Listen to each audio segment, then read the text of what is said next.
మొక్కజొన్న రైతులకు న్యాయం జరగాలని, రైతులు పండించిన పంటలకు మద్దతు ధర కల్పించాలని చెప్పి అంబటి మురళీకృష్ణ గారు, వైఎస్ఆర్ కాంగ్రెస్ పార్టీ నాయకులందరూ కూడా ప్రభుత్వాన్ని డిమాండ్ చేయడంతో ఏదో ఒక రకంగా ఈ ఇష్యూనంతా సైడ్ ట్రాక్ పట్టియాలా అనే ఉద్దేశంతో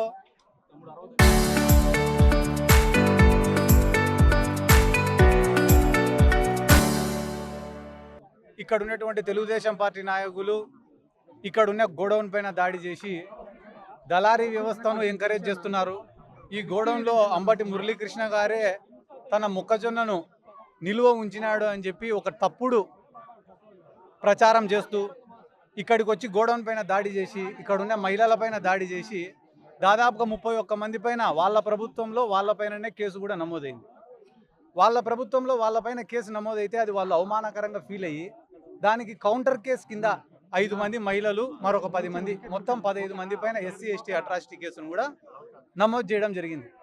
ఏం ఆలోచించాలా స్థానికంగా ఉన్న శాసనసభ్యులు గారు కానీ, తెలుగుదేశం పార్టీ కానీ, కూటమి నాయకులు కానీ వాళ్ళు ఆలోచించాల్సింది ఏంది? ఇక్కడ మద్దతుదారులకు కొనుగోలు కేంద్రాన్ని ఏర్పాటు చేస్తే రైతులు వాళ్ళు పండించిన పంటలను ఎటువంటి నష్టం జరగకుండా ప్రభుత్వానికి అమ్ముకుంటారు అనేది ఆలోచన చేయకుండా వాళ్ళు రైతుల దగ్గర నుంచి 16,650 రూపాయలకు సేకరించి సంగం డైరీకి, అదే రకంగా పక్క రాష్ట్రమైన తెలంగాణకు 2,100కో 2,400కో అమ్ముకొని లాభం చేసుకోవడం అనేది నిజంగానే చాలా దారుణమైనటువంటి విషయం. అంటే రైతుల యొక్క కష్టాన్ని, రైతుల యొక్క శ్రమను ఇక్కడ ఉన్న అధికార పార్టీ నాయకులు దోచుకుంటున్నారని దాని యొక్క అర్థం. ఎందుకు తెలుగుదేశం పార్టీ నాయకులను చక్కగా పోయి ఇక్కడున్న శాసనసభ్యులు కానీ, మిగతా ఎమ్మెల్యేలు కానీ, మంత్రులు కానీ అడగలేకపోతున్నారు? పక్క రాష్ట్రమైన తెలంగాణలో కూడా కొనుగోలు కేంద్రాలను ఏర్పాటు చేసినారు, మనం ఎందుకు ఏర్పాటు చేయలేకపోతున్నాం సార్ అని చెప్పి చంద్రబాబు నాయుడిని ఎందుకు క్వశ్చన్ చేయలేకపోతున్నారో వాళ్ళని వాళ్ళు ప్రశ్నించుకోవాలి. అధికారం వచ్చిన రోజు నుంచి ఈ రోజు వరకు పులివెందుల అరటి తోటల దగ్గర నుంచి, అనంతపురంలో చీనీ తోటల వరకు, పొదిలిలో పొగాకు దగ్గర నుంచి, మా ఊర్లలో ఉండే ఉల్లి రైతుల దగ్గర నుంచి, టమోటాల రైతుల దగ్గర నుంచి, పత్తి రైతుల దగ్గర నుంచి, మొక్కజొన్న రైతుల దగ్గర నుంచి, చిల్లీ రైతులు, మిర్చి రైతుల దగ్గర నుంచి ఏ రైతు సంతోషంగా ఉన్నాడో ఒక్కసారి ఈ ప్రభుత్వాన్ని ఆలోచన చేయమని అడుగుతున్నా. అంటే వాళ్ళకు వ్యవసాయం అనేది పట్టదని మాకందరికీ తెలుసు.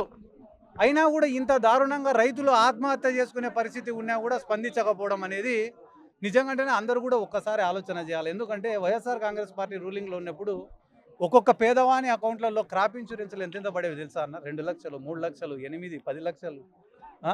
అంతేకాకుండా మేము మొక్కజొన్న కొనుగోలు కేంద్రాలను ఏర్పాటు చేస్తే వందల వేల ట్రాక్టర్లు, లారీలు లైన్లలో, క్యూ లైన్లలో మాకు ఫోన్ల మీద ఫోన్లు రైతుల దగ్గర నుంచి, సార్ సార్ సార్ మాకు పురికోసలు కావాలా, గోన సంచులు కావాలా సార్, హమాలీల షార్టేజ్ ఉంది సార్, అదే రకంగా మాకు లారీల షార్టేజ్ ఉంది సార్, పంపించండి సార్ అంటే అర్ధరాత్రులు కూడా ఫోన్లు ఎత్తి మేము ఎవరికి కావాల్సినటువన్నీ వాళ్ళకి అరేంజ్ చేస్తాయి.